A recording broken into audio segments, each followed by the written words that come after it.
சேலம் மண்டல பாலதண்டாயிரம் கட்டுமானம் மற்றும் அமைப்பு சாரா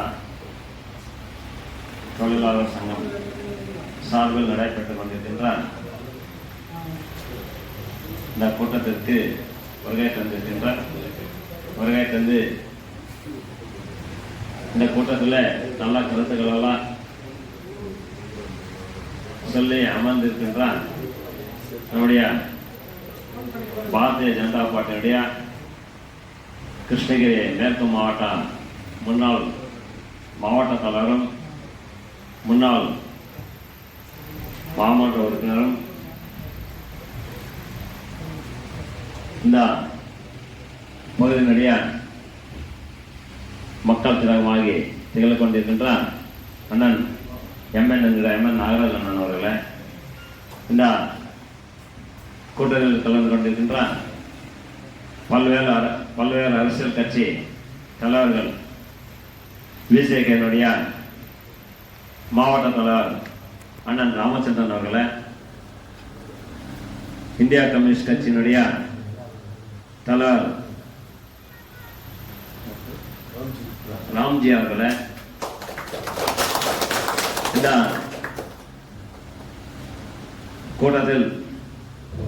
கூட்டத்தினை சிறப்பாக ஏற்பாடு செய்து உங்களெல்லாம் அரவணைச்சு உங்களுக்கெல்லாம் உதவிகராக இருக்க வேண்டும் என்று நோக்கத்தோடு சபரி அவர்கள் பல்வேறு நிகழ்ச்சிகள் தொடர்ந்து நானே ஒரு 10 நிகழ்வுகளில் கலந்து கொண்டிருக்கிறேன். அவர் கண்டிப்பாக எங்களுக்கு கூடும்போதெல்லாம் எங்களுக்கு கஷ்டமா தெரியுது. ஏனென்றால் ஏதோ பாவம் ரொம்ப கஷ்டப்பட்டு பணிகள் செய்கிறாரு. அவருக்கு இதனால என்ன லாபம்? அண்ணன் நாகராஜன் அவர் சொன்னார், ₹1 ஆதாயம் இல்லாம யாருமே இப்போ வேலைக்கு போறாங்கன்னா ஏதோ ஒரு ஆதாயத்தை நோக்கி தான் ஒரு பணி செய்யறாங்க. நம்மளாம் இப்போ அரசியல்வாதிகள் எல்லாம் என்ன செய்யறோம், ஏதோ ஒரு நோக்கத்தோட தான் நீங்க பேசுவோம்ன்றதான் அது கணக்கு. இருந்தாலுமே சபரி அவர்கள் பொறுத்தவரை ஒரு சின்ன விஷயமானாலும் கூட கண்டிப்பா கூப்பிட்டு நீங்க ஒழுனாங்க. ஆனா நான் எதுக்கு இந்த மாதிரி விஷயங்கள் கூப்பிட்டு இருந்தாலுமே அவர் பண்ணாம எல்லா அரசியல் கட்சிக்காரங்க மேடையில உங்களுக்கு முன்பு உங்களுக்கு எல்லாருமே சப்போர்ட்டாக இருப்பார் என்று தெரிவிக்கும் வகையில் அவர் இந்த விழாவினை ஏற்பாடு செய்திருக்கார். அவருக்கு என் சார்ந்த திராவிட முன்னேற்ற கழகத்தின் சார்பாக மனமார்ந்த நன்றியை பாராட்டுகளை சொல்ல கடமைப்பட்டிருக்கின்றனர்.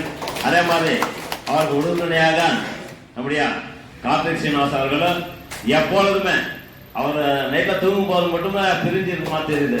நான் பார்க்கும் போதெல்லாம் பார்க்கிறேன். அவரோட தொடர்ந்து அவருடைய வலது கை மாதிரி அந்த பணிகளை செய்து கொண்டிருக்கார். அவருக்கு நான் மனமார்ந்த நன்றியை சொல்ல கடமைப்பட்டிருக்கேன்.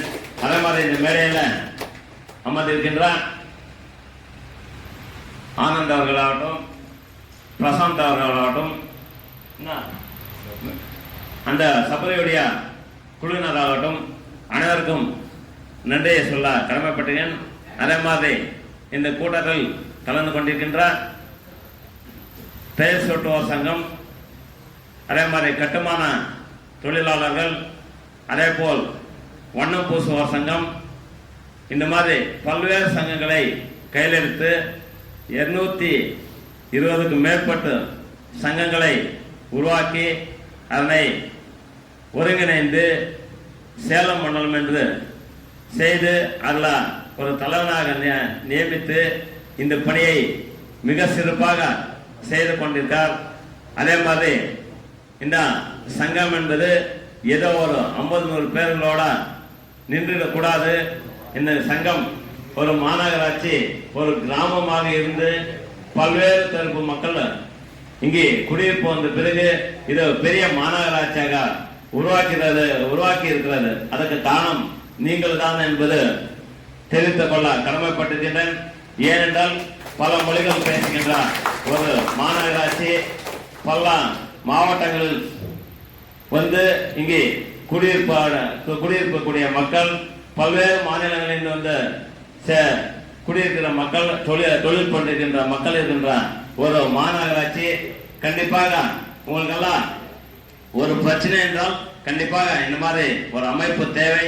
அமைப்பு இருந்தால் மட்டுமே கண்டிப்பாக எதிரிகள் பயப்படுவார் என்பது நீங்க தெரிந்து கொள்ள வேண்டும். ஏனென்றால் இந்த சூழ்நிலை பாத்தீங்கன்னா ஒரு இடத்துல பைனான்ஸ் பண்ணாலும் சரி, சீட்டு போட்டாலும் சரி, நீங்க ஒரு வேலை செய்யறாலும் சரி, உங்களுக்கு ஒரு ஆதரவு இல்லை என்றால் கண்டிப்பாக நீங்க அந்த படி செய்ய முடியாது. நீங்க கொடுத்த பணம் கூட வாங்க முடியாத சூழ்நிலை. ஏனென்றால் அந்த மாதிரி காலகட்டம் யாருமே உதவ மாட்டாங்க. அதனால கண்டிப்பாக இந்த அமைப்பு தேவை மக்களுக்கு. அந்த மாதிரி ஒரு அமைப்புல நீங்கெல்லாம் இன்னும் சேர்ந்து இன்னும் சிறப்பாக வருங்காலங்களில் இது இல்லாம தொழில் சங்கத்தில் ஆகட்டும் பல்வேறு பிரச்சனைகள் இருக்குது. தொழிலாளர் பர்மனன்ட் எம்ப்ளாயிஸ் விட்டு மீதி எல்லாம் இருக்குது. எல்லாம் சிஎல்ல ஒர்க் பண்ணாலும் கூட நிறைய பிரச்சனைகள். 3 மாசம் சம்பளம் கொடுக்கறதில்ல, 2 மாசம் சம்பளம் கொடுக்கறதில்ல. காரணம் என்னன்னா கான்ட்ராக்டர் எங்கேயோ இருப்பான், பாம்பேல டெல்லியில உட்காந்து இங்க ஒரு மேனேஜர் போட்டு அவனுக்கு பணம் கொடுக்காம ஏமாத்திட்டு சுற்றுறான். பல்வேறு அரசியல் கட்சிகள்கிட்ட அவங்க முறையிடுறாங்க.